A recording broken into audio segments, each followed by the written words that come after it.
ও ভাই, ওর কথা তো লজিক আছে ভাই, পরে আমি বুঝলাম ভাই, আসলে ভাই ওর কথায় লজিক আছে ভাই।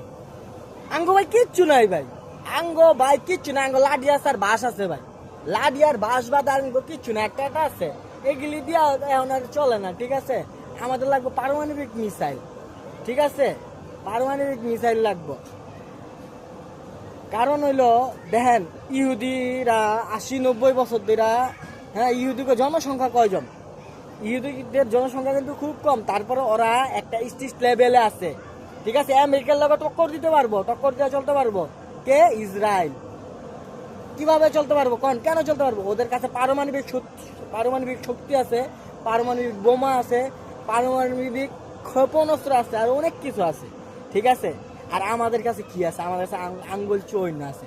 তাই আমাদের এক এক দেশ থেকে হুমকি আহে, জিনিসপত্রের দাম বেশি রাখে, আমরা কিছু কইতে পারি না, আমগো চুপ করে খিস করে থাকুন লাগে। আর আঙ্গ দিয়া, আঙ্গ বাঙালি দিয়া এক এক দেশ ব্যবসা কইরা এরা বিলিয়ন বিলিয়ন ডলার লয়ে যেতেছে। আর আমরা মাথা আঙ্গ আর কি, আঙ্গ মাথা পাইটা দিছি লন বড়ই, আপনারা খান, ঠিক আছে। আরে একটা পারমাণবিক বোমার কয় টাকা খরচ যায়? কত? 40 বিলিয়ন ডলার, যে বেশি গেলে 40-50 বিলিয়ন ডলার।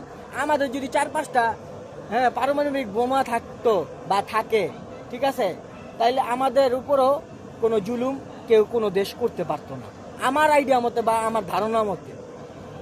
আপনারা বাকিরা বুঝেন, কি বুঝ